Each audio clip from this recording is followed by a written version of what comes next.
Concepto de persona a lo largo de la civilización del mundo y fundamentalmente de la civilización occidental y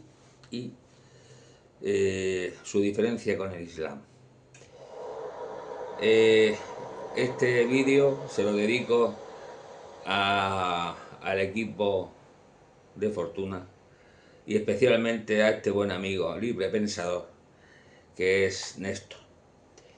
El concepto de persona en la civilización occidental se ha ido moldeando a lo largo de los siglos, empezando por los griegos, pasando por los latinos, el cristianismo, etcétera, etcétera, hasta llegar a la actualidad.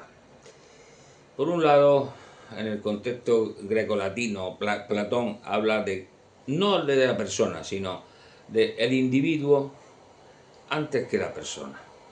Dice, el individuo es el alma, dice, el alma es la esencia del ser humano distinta del cuerpo y con capacidad de razón. Esto lo dice ya en el siglo IV a.C. Aristóteles, en el siglo IV también, nos dice que el ser humano es un compuesto de cuerpo y alma racional. Para Aristóteles el ser humano es un animal racional, eso lo hemos estudiado todos en el bachillerato. Los estoicos enfatizan la dignidad del individuo.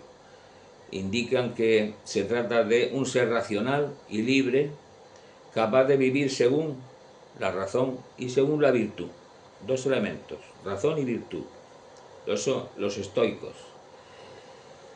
Cicerón ya, y en Roma, creadores del derecho romano, que tanto ha influido en esta profesión mía. En el ámbito jurídico el término persona ya se usaba, si bien en la época griega no se hablaba de persona sino de individuo. En cambio, con Cicerón, en el derecho romano, ya se habla de persona, primera declinación. Y nos dice que es un sujeto con derechos y deberes legales, aunque no necesariamente incluía todos los seres humanos. Efectivamente, el sistema del imperio y la república romanas tenían a los ciudadanos como personas libres y los esclavos que no eran considerados personas, ¿no? Bueno, el cristianismo, que fue influenciando al imperio romano, como todos sabéis, en el año 313 se adopta el cristianismo como religión del imperio. El cristianismo enriquece el concepto de persona, integrándolo en la teología trinitaria. Todo el mundo sabe que el cristianismo entiende a Dios como uno y trino, Padre, Hijo y Espíritu Santo. Es la esencia de Dios. Tertuliano define a la persona como una sustancia individual con racionalidad y voluntad. Racionalidad y voluntad.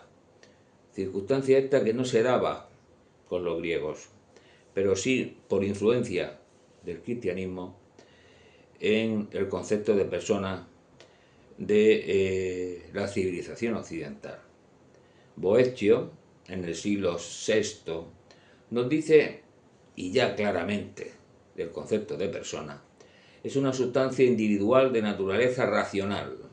Combinaba a Aristóteles la racionalidad aristotélica, es decir, el hombre es un ser racional, con la individualidad, es decir, un pilar del pensamiento occidental. Vamos avanzando en el tiempo. Agustín de Hipona, en el siglo V, dice que el ser humano es persona por su capacidad de autoconciencia, memoria, inteligencia y voluntad, reflejando la Trinidad divina independientemente de su estatus social. Si con Roma existía esa diferencia entre hombres libres y esclavos, y por tanto estos últimos no se consideraban personas, con Agustín de Hipona en el siglo V, efectivamente ya existe ese apartamiento del estatus social. Tomás de Aquino en el siglo XIII integró la filosofía aristotélica con la teología cristiana, indicándonos que la persona como un ser con racionalidad, libertad y capacidad para relacionarse con Dios y los demás.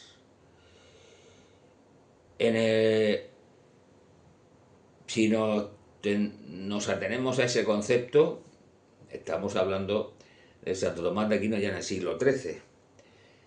Si nos atenemos a ese concepto, estaríamos hablando de los principios esenciales que rigen la actualidad en la civilización occidental. Libertad, racionalidad y capacidad de relacionarse con Dios y con los demás. Con Dios ahora mismo el wokismo pues nos lo quiere quitar, pero sí relacionarse con los demás.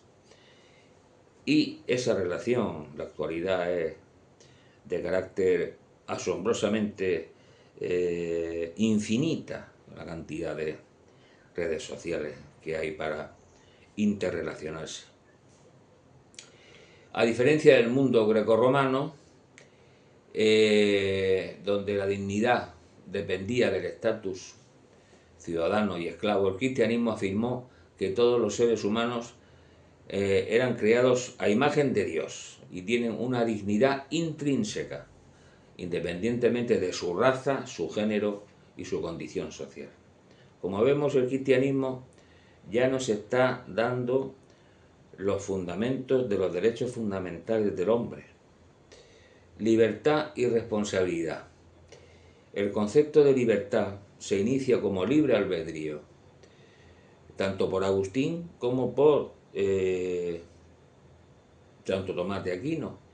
Situó a la persona como un ser autónomo, capaz de tomar decisiones morales, responsable ante Dios y ante su comunidad.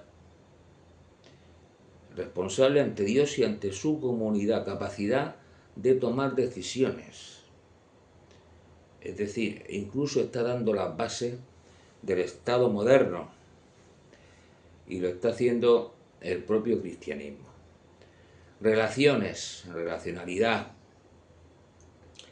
La persona se relaciona con otros, con sus semejantes, pero también con Dios, según el cristianismo. En la edad moderna, Descartes y Kant establecen la idea de persona como un sujeto autónomo y racional con dignidad inalienable. Es decir, no se puede, su dignidad no se puede contrarrestar ni contradecir. El cogito ergo sum, pienso luego existo. Se trata de, como todos sabéis, la máxima de Descartes, ¿no? El concepto de persona, por tanto, influyó en los derechos humanos y en el derecho moderno a partir de, como todos sabéis, las distintas revoluciones que nacieron de la etapa de la Ilustración y llegaron hasta el siglo XX. Ahora bien, el Islam, que mi amigo Néstor no trata. En el Islam, la teología islámica es una teología jerárquica, donde el ser humano es lo que es gracias a Alá, su creador. En el ser humano, insan, es una creación de Alá, dotado de razón y voluntad, pero como siervo de Dios, es decir, siervo de Alá. No tiene esa voluntad ni esa razón si no es por su servidumbre a Alá. La sumisión a la voluntad divina, Islam significa sumisión, es el propósito central de la existencia humana. Basta con echar un vistazo al 51-56 del Corán, ¿no? En cuanto a la dignidad y la responsabilidad, la dignidad es creada por Alá, subordinada a la Sharia, es decir, subordinada a la ley coránica. Sin embargo, esta dignidad está condicionada por la obediencia a Dios, por un lado, y la Sharia, por otro. No hay que olvidar que el Islam, el musulmán, reza 5 oraciones diarias en el mismo idioma que se rezaba en el siglo VII por parte de Mahoma. Es decir, no se ha abandonado esa dignidad en base a la sumisión a la Sharia y la sumisión a Dios. Alá, no. Es por eso que la identidad individual está subordinada a la voluntad divina y a las normas de la comunidad, la UMA, que es la gran comunidad musulmana, ¿no? No así se somete a la autonomía individual. El musulmán no es autónomo, es decir, tiene dignidad siempre que cumpla con la Sharia, siempre que cumpla con la ley coránica en sus relaciones con la UMA, con la gran comunidad islámica, y por tanto su autonomía personal viene por su sumisión a Alá. Esa grandes diferencia es lo que provoca que Avicena y Averroes intentaran cambiar, introduciendo las ideas aristotélicas y neoplatónicas, que ya conocéis. El hombre es un ser racional, el hombre es, no se hablaba por Aristóteles ni por Platón de persona, pero sí de individuo, ¿no? Persona que se relaciona, ¿no? Bueno, pues intentaron, pero siempre con la sumisión a esa Sharia. Gran problema este, porque sin esa sumisión, sin esa obediencia a Alá, que en definitiva es la obediencia al califa, lo que últimamente se está diciendo del califato de Bruselas. Bueno, pues la sumisión al califato de Bruselas es lo que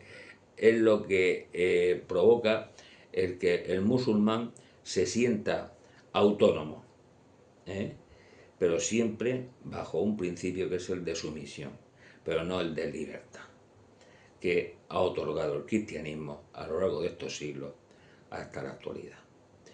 Estimado Néstor, esto va por ti, libre pensador, rebátemelo.